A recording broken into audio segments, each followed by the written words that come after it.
उत्तर प्रदेश सरकार के मंत्री श्रीमान अहमद हसन जी, उत्तर प्रदेश के मंत्री और इसी इलाके के प्रतिनिधि श्रीमान सुरेंद्र सिंह जी, हमारे एमएलसी श्रीमान केदारनाथ सिंह जी, ग्राम के प्रधान आदरणीय बहन दुर्गा देवी जी, श्री अरविंद जी,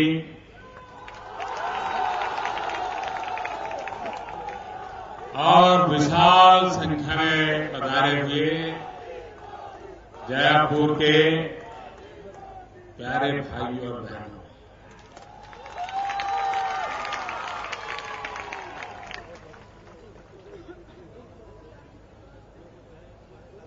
भारत सरकार ने एक सांसद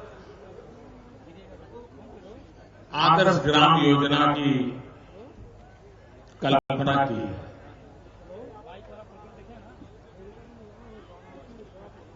अब मुझे भी एक सांसद के नाते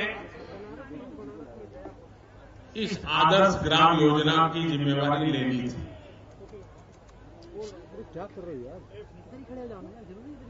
मैं पिछले दिनों अखबार में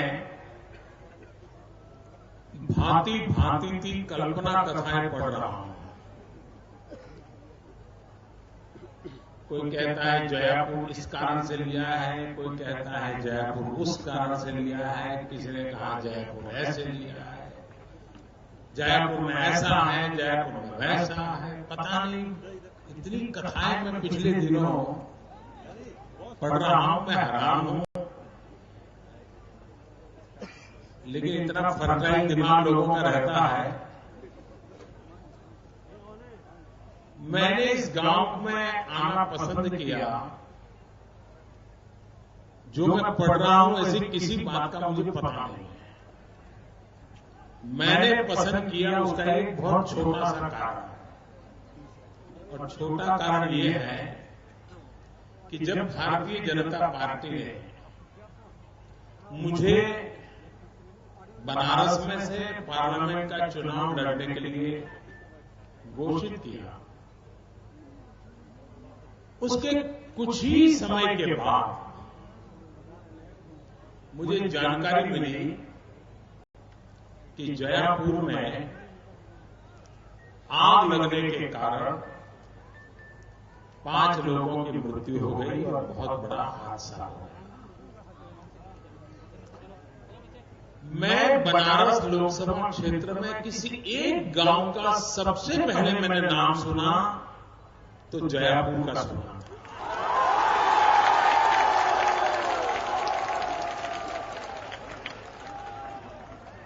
और वो भी एक संकट की घड़ी में सुना था।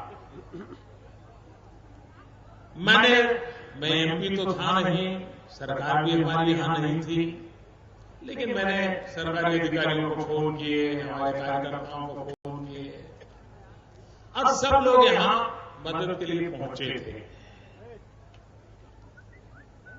तो ये कारण था जिसके कारण मेरे दिल दिमाग में जयपुर ने जगह ले ली थी।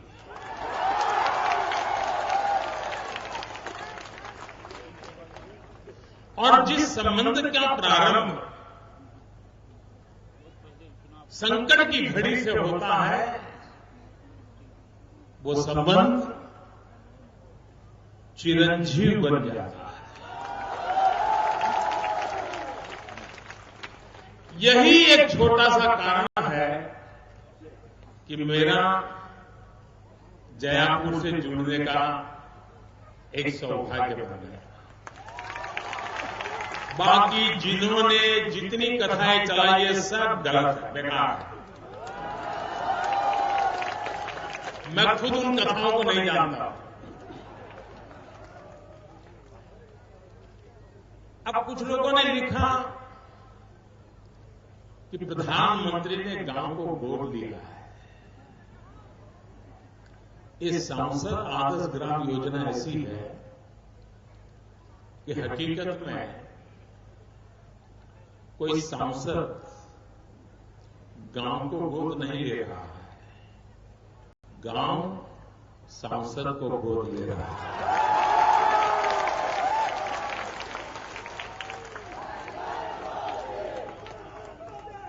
क्योंकि हम सांसद बन जाए, हम मंत्री बन जाए, मुख्यमंत्री बन जाए, प्रधानमंत्री बन जाए, हम कहीं पर भी पहुंचे, लेकिन गांव के लोगों से जो सीखने को मिलता है वो कहीं और नहीं मिलता है। और अगर मुझे अच्छा जनप्रतिनिधि बनना है, अगर मुझे अच्छे जनप्रतिनिधि रूप में लोगों को समझना है, समस्याओं को समझना है, कुछ सीखना है, तो मैं बाबुओं के बीच बैठ करके नहीं सीख सकता, अफसरों के बीच बैठ करके नहीं सीख सकता। ये मुझे शिक्षा दीक्षा मिल सकती है गांव के अनुभवी लोगों के पास।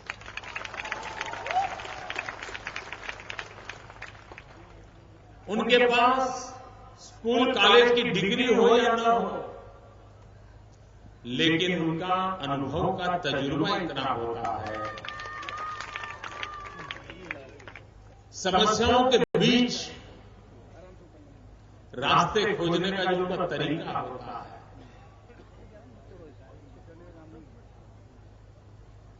उनकी कल्पना शक्ति को समझने का जो अवसर होता है, वो जनप्रतिनिधियों के लिए भी एक उत्तम शिक्षा का अवसर होता है। और इसलिए जयापुर को मैंने गोद नहीं लिया है, मैं जयापुर को प्रार्थना करने आया हूं कि आप अपने सांसद को गोद लीजिए।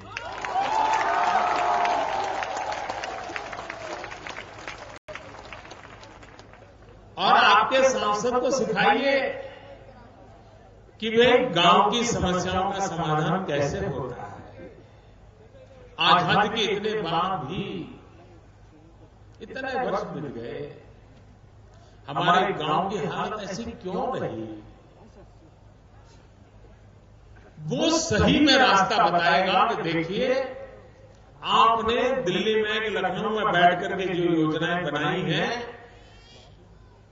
60 साल तक बनाई है, अरबों खरबों रुपया खर्च किया है, अब कुछ हमारी सुनो और जो हम कहें वो करो। ये मैंने रास्ता उल्टा करने का प्रयास किया है, और मेरा विश्वास है कि 60 साल तक हम एक ही बात को लेकर के चले, क्योंकि जब आजादी की लड़ाई लड़ते थे तब से हमारे मन में एक बात बैठ गई कि एक बार आजादी आ जाएगी, बस फिर कुछ नहीं करना है, फिर सब अपने आप हो जाएगा। इसी इंतजार में रहे, फिर समय आया, हमें लगने लगा कि भाई सरकार ये नहीं करती, सरकार वो नहीं करते, बाबू ये नहीं करता, टीचर वो नहीं करता, क्यों नहीं करता? तो समाज और सरकार अलग अलग होने लग गई। सरकार एक जगह पे, समाज दूसरी जगह पे, एक बहुत बड़ी खाई हो गई। इसका मतलब ये हुआ कि 60 साल तक हमने जो तौर तरीके अपनाए, जो रास्ते अपनाए, वे ऐसे रास्ते हैं जिसमें कुछ न कुछ कमी नजर आती है। सब कुछ गलत नहीं होगा, सब कुछ बुरा भी नहीं होगा, लेकिन कुछ ना कुछ कमी नजर आती है। क्या इस कमी को हम भर सकते हैं? और ये कमी इस बात की है कि ये देश हमारा है, ये गांव हमारा है, ये मोहल्ला हमारा है। क्या हमें अपना गांव, अपना मोहल्ला सबने मिलकर के अच्छा बनाना चाहिए कि नहीं बनाना चाहिए? कहीं एक गड्ढा हो गया हो तो हम किराया खर्च के लखनऊ जाएंगे, लखनऊ जाकर के मेमोरेंडम देंगे कि हमारे गांव का गड्ढा भर दो। उसमें हम सैकड़ों रुपया खर्च कर देंगे, लेकिन मिलकर के तय करेंगे गड्ढा भर देना है तो गड्ढा भर जाएगा। और इसलिए आदर्श ग्राम योजना मैं देख रहा हूं कि कुछ गांवों में स्पर्धा चल पड़ी है, हमारा गांव आदर्श ग्राम बनाए, सांसद हमारा गांव ले।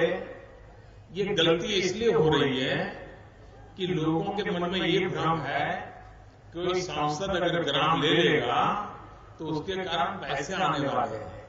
इस योजना में पैसे है ही नहीं। ये योजना पैसों वाली है ही नहीं, क्योंकि पैसे हो तो फिर कोई खाने वाला भी निकल आएगा ना।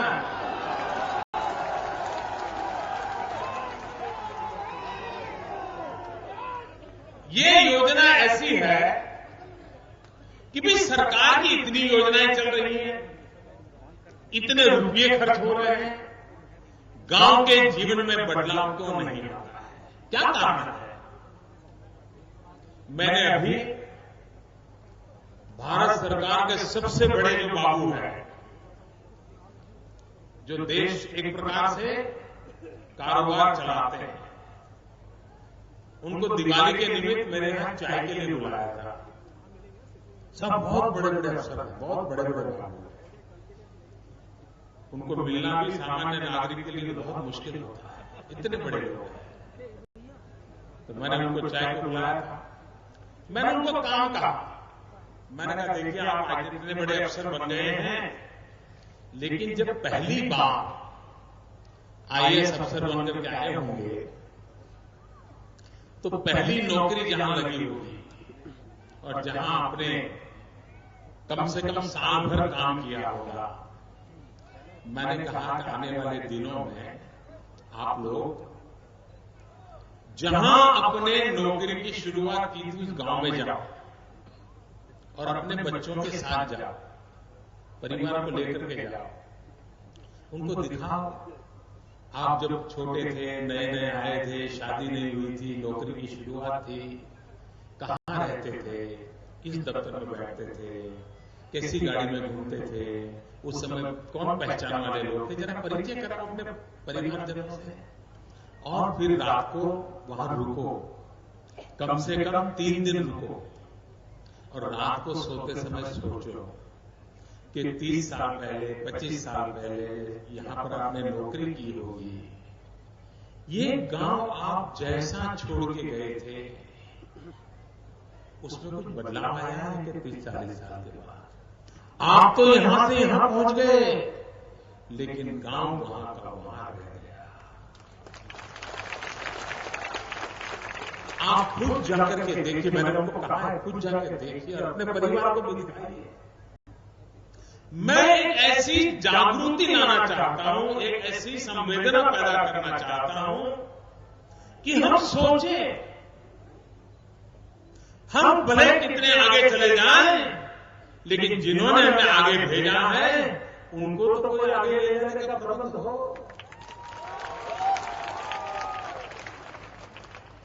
और इसलिए ये मेरी कोशिश है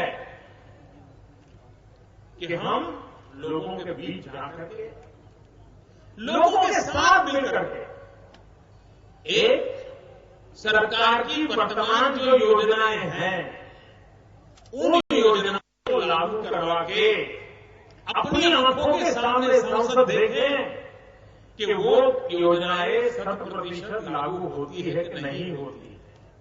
और देखिए गांव में परिवर्तन आता है कि नहीं आता। उन योजनाओं के लागू करने में कठिनाई आ रही है तो नीतिगत परिवर्तन लाने की जरूरत है। तो वो परिवर्तन क्या लाना है? एक बार एक गांव भी अगर सांसद इस प्रकार से कर देगा ना, अपने आप और गांव को उस दिशा में काम करने के लिए सभी सरकार को, बाबुओं को आदत लग जाएगी। और इसलिए मुझे एक ऐसा माहौल बनाना है। ये जयापुर में भी, क्या जयापुर के लोग इतना फैसला कर सकते हैं? मैं कुछ दिनों से टीवी पे देख रहा हूं, जयापुर चमक रहा है टीवी पर। सरकारी लोग भी आए हैं, सफाई कर रहे थे, रास्ते ठीक कर रहे थे। क्यों? तो बोले मोदी जी आने वाले हैं। और गांव वाले भी कहते हैं यार मोदी जी हर बार आ जाए तो अच्छा होगा, गांव साफ हो जाएगा।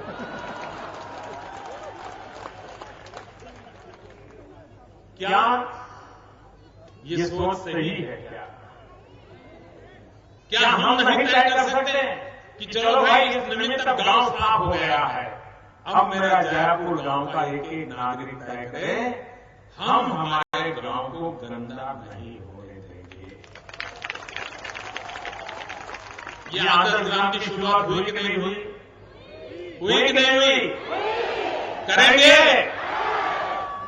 आप मुझे बताइए, मैं जयापुर के लोगों को पूछूं कि हमारे गांव में सबसे पुराना, सबसे बड़ी उम्र का वृक्ष कौन सा है?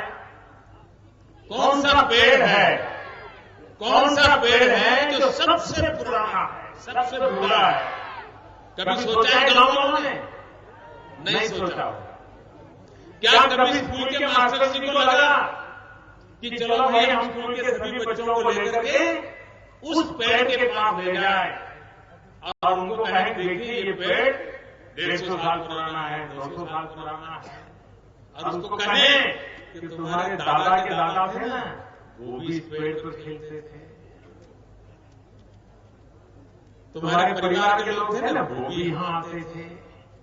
उस पेड़ के साथ उसका लगाव होगा। आज किसी गांव को मालूम नहीं होगा कि हमारे गांव का सबसे पुरातन पेड़ कौन सा है, कौन सा वृक्ष सबसे पुरातन। क्यों? हमें ये चीजों से लगाव नहीं है। हमारे गांव में 100 साल से ऊपर के लोग कितने हैं? 75 साल के ऊपर के कितने लोग हैं? वयोवृद्ध लोग कितने हैं? क्या कभी हमारे गांव के बालकों को इन वृद्ध परिवारों के साथ बिठा करके उनके साथ कोई संवाद का कार्यक्रम किया क्या? क्या आप छोटे थे तब क्या करते थे? तब स्कूल था क्या? टीचर आता था क्या? आप खाना पाना कैसे होता था? उस समय ठंड कैसे रहती थी, गर्मी कैसे? कभी किया क्या? ये जो सहज रूप से एक गांव का अपनापन का माहौल होता है, वो धीरे धीरे धीरे सिकुड़ता चला जा रहा है। क्या हम मिलकर के इस माहौल को बदलने की शुरुआत कर सकते हैं क्या? मुझे बताइए, ये अपना जयापुर गांव, उसका जन्मदिन क्या है? मालूम है? नहीं है। कोई तो होगा इसका जन्मदिन। कभी तो इस गांव का जन्म हुआ होगा। अगर हमें मालूम नहीं है तो हम जरा खोजें सरकारी दफ्तरों में कि भाई जयापुर गांव को सरकारी रिकॉर्ड पर कब आया। अगर नहीं मिलता है तो हम एक गांव वाले लोग बैठ करके तय करें कि भाई फलानी तारीख को हर वर्ष हम गांव का जन्मदिन मनाएंगे। हम अपना तो जन्मदिन मनाते हैं, कभी मेरा गांव जहां मैं पैदा हुआ, मैं बड़ा हुआ, हम मिलकर के गांव का जन्मदिन मनाए। और उस दिन इस गांव से पढ़ लिख करके जो बाहर गए हैं, रोजी रोटी कमाने बाहर गए हैं, उन सबको भी रहना चाहिए कि भाई अपने गांव का जन्मदिन है, उस दिन तो गांव जाना ही पड़ेगा। सारे गांव से जो बाहर गए हैं उन सबको उस दिन आना ही पड़ेगा। और उस दिन हमारे जो 75, 80, 90 साल की उम्र के जो गांव के एकदम वृद्ध लोग हैं उनका सम्मान किया जाएगा। आप मुझे बताइए, जब गांव अपना जन्मदिन मनाएगा तो गांव में सफाई गांव के लोग करेंगे कि नहीं करेंगे? गांव में बदलाव आएगा कि नहीं आएगा? हमारे शहर में रहने वाले लोग हैं, कोई अगर धनी हो गया, पैसे वाला हो गया, वो गांव में आएगा और उसको अगर पता चलेगा भाई गांव के अंदर स्कूल में एक पंखा लगाने की जरूरत है तो पंखा दान में देके जाएगा कि नहीं जाएगा? देखिए, बिना सरकार समाज की शक्ति जागृत करके हम एक आदर्श गांव की दिशा में कैसे बढ़े, अगर हम तय करें कि हमारे गांव में एक भी बच्चा ऐसा नहीं होगा जो खाना खाने से पहले हाथ नहीं धोया होगा। खाना खाने से पहले हमारे गांव का हर बच्चा हाथ धोकर के ही खाना खाएगा। मुझे बताइए, इस काम के लिए सरकार की जरूरत है क्या? और आप जानकर के हैरानी होगी, अभी मैंने एक रिपोर्ट पढ़ी थी अपने एक पड़ोसी देश की। उस रिपोर्ट में लिखा गया था कि उस देश में जो बच्चे मरते हैं, उन मरने वाले बच्चों में 40% बच्चे, यानी अगर 100 बच्चे मरते हैं तो 100 में से 40 बच्चों के मरने का कारण क्या था? एक ही कारण था कि वो भोजन के पहले हाथ धोकर के खाना नहीं खाते थे। हमारा बच्चा हमें कितना प्यारा है, वो बीमार हो जाए तो पूरा घर दुखी हो जाता है, लेकिन कभी एक छोटी बात करने का हम संकल्प कर सकते हैं कि भाई अब जयपुर गांव में कोई बच्चा ऐसा नहीं होगा जो बिना हाथ धोए कोई भी चीज हाथ में लेकर के मुंह में रखेगा। आपको लगेगा ये प्रधानमंत्री है कि कौन है? यही तो गलती हो गई है। हमारे बड़े बड़े लोगों ने इतनी बड़ी बड़ी बातें की जो कभी जमीन में उतरी ही नहीं। मैं बड़ी बातें करने के लिए पैदा नहीं हुआ हूं, मुझे छोटी छोटी बातों के द्वारा बड़े बड़े काम करने। मैं यहां अपने लोगों से पूछूं, कोई 10वीं कक्षा में पढ़े होंगे, कोई 12वीं पास किए होंगे, कोई ग्रेजुएट होंगे, कोई 50 साल के होंगे, कोई 60 साल के होंगे, कोई 80 साल के होंगे। मैं उनको पूछूं कि जिस स्कूल में आपका बच्चा पढ़ता है, क्या कभी आप उस स्कूल में गए हो? उस स्कूल को देखा है? मास्टर जी आते हैं कि नहीं आते हैं? सफाई होती है कि नहीं होती है? पीने का पानी साफ है कि गंदा है?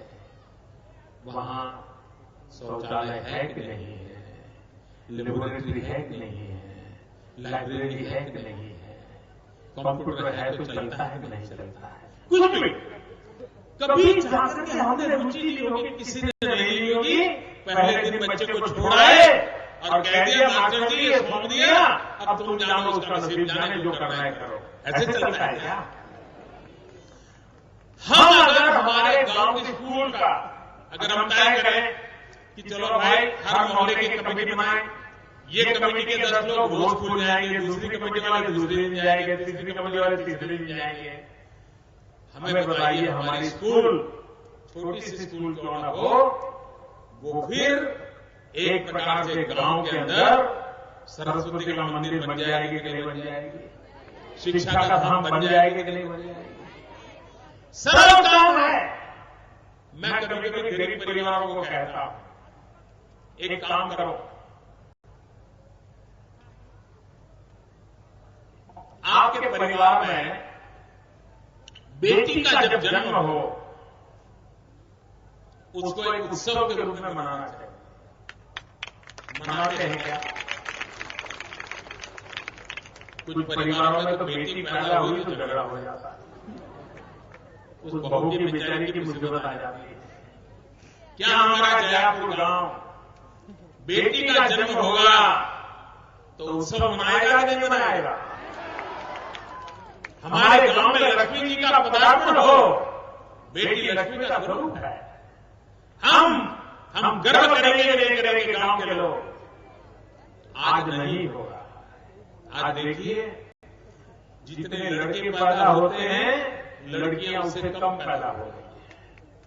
और कारण क्या है कि मां के गर्भ में ही बेटी को मार दिया जाता है। अगर मां के गर्भ में ही बेटी को मार देंगे तो संसार चक्र कैसे चलेगा? अगर एक गांव में 1000 बच्चे पैदा होते हैं बालक और 800 बालिकाएं पैदा होती हैं, तो 200 बालक कमारे रह जाएंगे। क्या हाल होगा गांव का, समाज का क्या हाल होगा? क्या ये काम सरकार करेगी? क्या ये समाज के नाते हमारी बहन बेटियों की इज्जत, उनका गौरव एक समाज में माताओं बनना चाहिए नहीं बनना चाहिए? और इसलिए मैं आज जयापुर के पास इसलिए आया हूं। हमने तय करना है, इतने साल जो किया सो किया, अब नए तरीके से बदलना है। मैं तो ये भी कहता हूं कि अगर आपके पास जमीन है, खेत है, छोटी सी भी जमीन है, अगर आपके घर में बेटी पैदा होती है, उस खुशी में आप आपके खेत के कोने में, किनारे पर 5 पेड़ बो दीजिए उस दिन। बेटी बड़ी होगी, वो पेड़ भी बड़े होंगे। बेटी जब 20 साल की होगी, पेड़ भी 20 साल का हो जाएगा। और बेटी की शादी करवानी होगी तो 5 पेड़ को बेच दोगे, बेटी की शादी अपने आप हो जाएगी।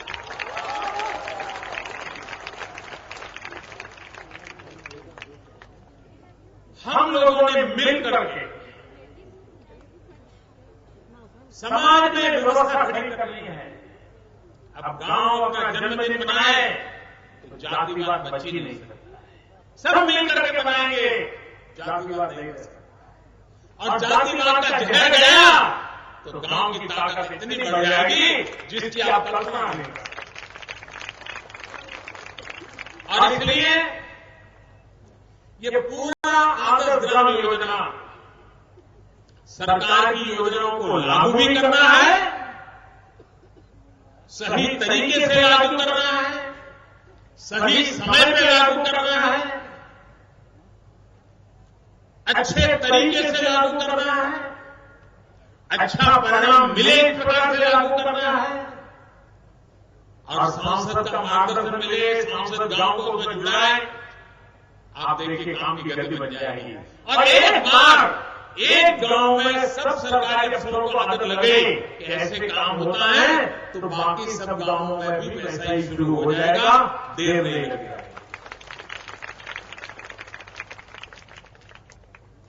मेरे मन में इस बनारस पूरा विस्तार जो मेरे जिम्मे आया है, और एक प्रकार से जिला भी, बहुत कुछ करने का मेरा इरादा है, लेकिन सरकारी तरीके से नहीं करना है, सरकारी खजाने से नहीं करना है।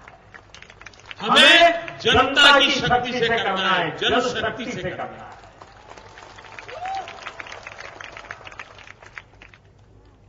अभी हमारे प्रधान दुर्गा देवी जी भाषण कर रहे थे। मैंने उनसे पूछा कि आपकी पढ़ाई कितनी हुई है, तो उन्होंने कहा 8वीं तक मैं पढ़ी। आप देखिए 8वीं तक पढ़ी होने के कारण उनका कॉन्फिडेंस लेवल कितना ऊंचा था। गर्व हो, दुर्गा देवी जी को सुनकर के लगा कि बहुत कितना बढ़िया तरीके से उन्होंने अपनी बात को प्रकट किया। क्या हम नहीं चाहते हमारी हर घर की बेटी पढ़े? अगर गांव की प्रधान दुर्गा देवी जी भी पढ़ी लिखी हैं तो हमारे गांव की हर बेटी पढ़नी चाहिए।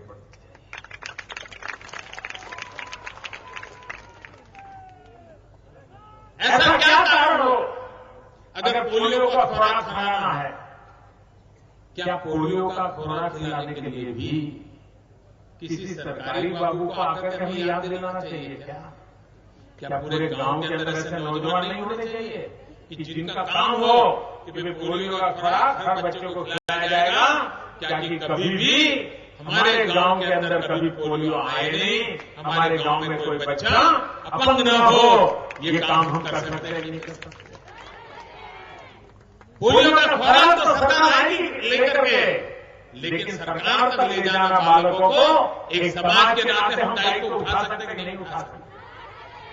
मैं आप लोगों के बीच रह करके मैंने पिछले दिनों हमारे पार्टी के कार्यकर्ताओं के माध्यम से, यहाँ के अफसरों के माध्यम से यहाँ की कई समस्याओं के विषय में जानकारी ली है।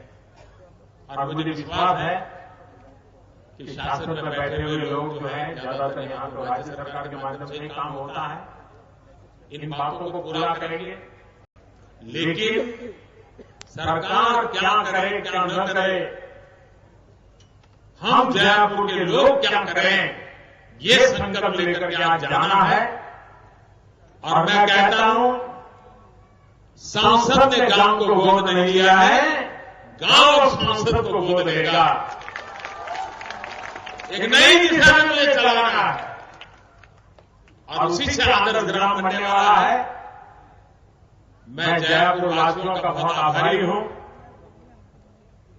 स्वाभाविक है, मैंने यहाँ के कामों की व्यवस्थाओं की पूछताछ की है, तो रास्ते पे भी निकलेंगे, लेकिन उसकी मैं चर्चा मंच पर से करना नहीं चाहता हूं। मैं जय सेवा को इसकी बात करने की कोशिश में करता रहूंगा, लेकिन आप लोगों से मेरी जो अपेक्षा है, मैं आशा करूंगा कि आप लोग भी बैठिए, बैठ करके ऐसे काम हम ग्रामवासी क्या कर सकते हैं, गांव की ताकत क्या हो सकती है, ये अगर हम कर लें। मैंने सुना कि हम पानी की दिक्कत रहती है, हम एक सरकार करेगी, सरकार का जज जिम्मा सरकार करेगी। हम तय कर सकते हैं क्या कि हम बरसात का एक बूंद पानी गांव के बाहर नहीं जाने देंगे? कौन कहता है पानी की दिक्कत रहेगी? आपको कभी किल्लत नहीं पड़ेगी, मैं आपको विश्वास दिलाता हूं। लेकिन ये काम हमने सबने मिलकर के करना होगा। सरकार अपने तरीके से जो इतने सालों से किया है, अब हमने एक नए तरीके से आगे बढ़ना है। समाज की शक्ति से आगे बढ़ना है, जनता की शक्ति से भरोसा आगे बढ़ना है। पैसों की थैलियों से नहीं, बजट के अंदर नहीं, सरकार ये करेगी वो करेगी, टेंडर निकालेंगे उससे नहीं। हम मिल बैठ करके हमारे गांव को, अगल बगल के जिले के लोगों को लगे हाँ भाई हुआ। और मैंने ऐसे गांव देखे हैं जहां हुआ, लोगों ने किया है। हमें भी जयपुर का ऐसा बनाना है। मैं फिर एक बार, आपने जो स्वागत सम्मान किया, प्यार दिया, उसके कारण मैं आपका बहुत बहुत आभारी हूं। और मैं आपको विश्वास दिलाता हूं कि हम सब मिलकर के सच्चे अर्थ में जयपुर, एक नया जयपुर बनाने की दिशा में आगे बढ़ेंगे। इसी एक विश्वास के साथ आप सबका बहुत बहुत आभार, धन्यवाद।